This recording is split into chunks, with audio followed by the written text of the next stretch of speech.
लाडली बेटी बनी बौझ। कविता अपने माता पिता की बहुत लाडली थी। 3 बड़े भाइयों की बहन थी। कोई भी चीज़ मांगने पर उसी वक्त सामने हाजिर हो जाती। पूरे घर में रौब था उसका। पूरे परिवार और नौकरों पर राजकुमारी की तरह हुक्म चलाती थी कविता। स्कूल में भी पूरा रौब था उसका। बड़े घर की लाडली जो थी वो। ऐसे ही उसने कॉलेज में दाखिला लिया।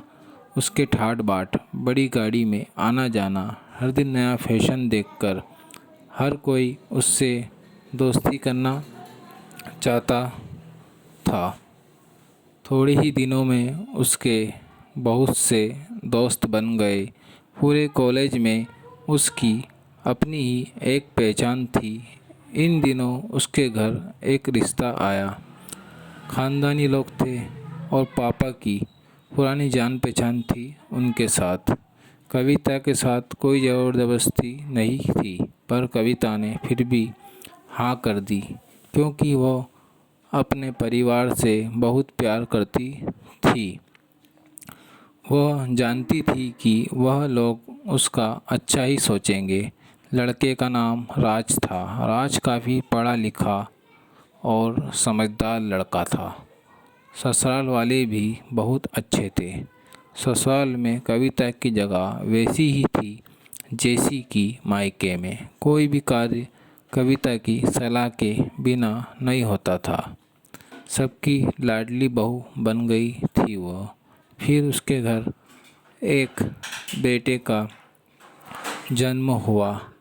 राहुल कविता को जान से प्यारा था।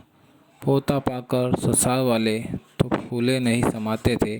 कविता कभी कभी सोचती कि उसकी किस्मत इतनी अच्छी है, उसका हर अपना उसे कितना प्यार करता है। चाहे जीवन में कैसा भी समय आए, मेरे अपने हमेशा मेरे साथ है। मैं कभी अकेली नहीं हो सकती। कितनी खुशकिस्मत हूँ मैं। पर शायद कविता की खुशियों को उसकी अपनी ही नज़र लग गई थी। एक दिन वह मायके जाने की जिद कर बैठी। राज को बहुत काम था, लेकिन वह फिर भी उसे ले गया। रास्ते में उनकी गाड़ी अन्य गाड़ी से टकरा गई। कविता, राज और राहुल बहुत बुरी तरह से जख्मी हो गए।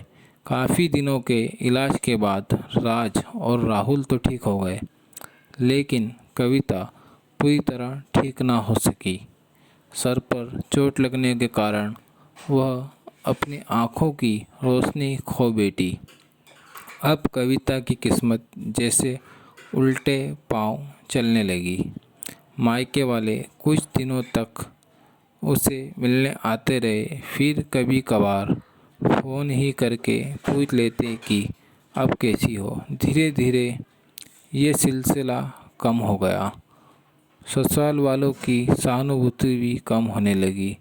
घर में किसी को पास बैठने के लिए कहती तो जवाब मिलता, बहुत काम है, अब तुम भी हाथ नहीं बटा सकती।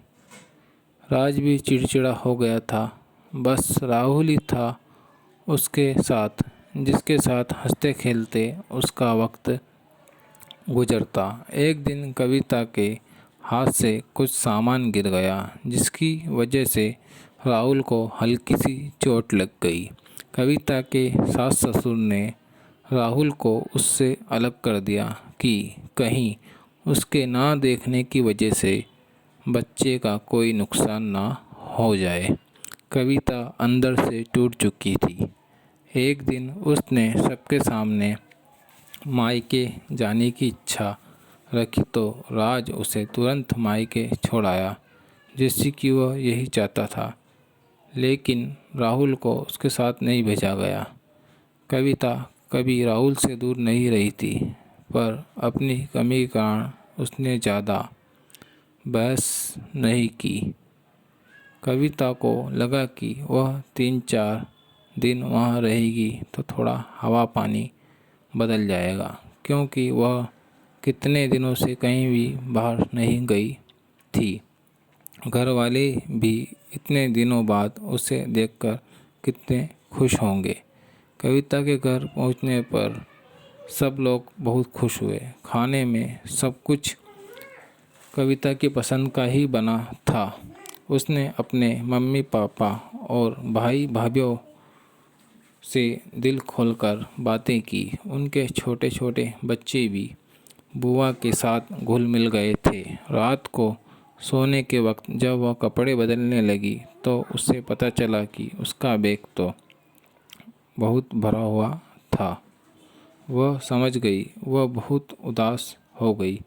कुछ दिनों तक तो सब ठीक रहा, फिर जैसे सब बदलने लगा। सबका व्यवहार बदल रहा था। वह लोग जैसे थक चुके थे उससे। सब लोग घुमा फिरा कर पूछने लगे कि राज कब आ रहा है उसे ले जाने। वह बहाना बना देती, जबकि वह जानती थी कि वह उस घर में अब उसके लिए कोई जगह नहीं है। कविता से चलते वक्त कुछ न कुछ नुकसान हो जाता।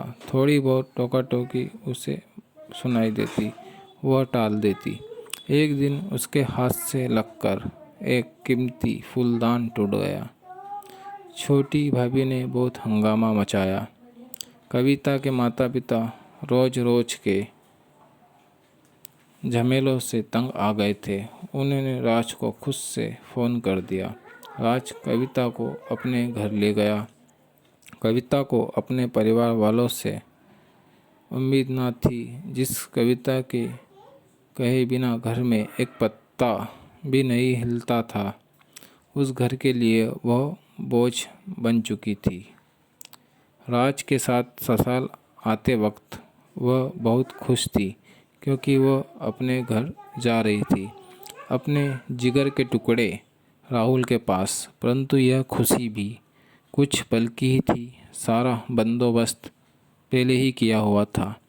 कविता का सीधे ऊपर वाले कमरे में पहुंचा दिया गया। राहुल से दूर रहने की सख्त चेतावनी दी गई।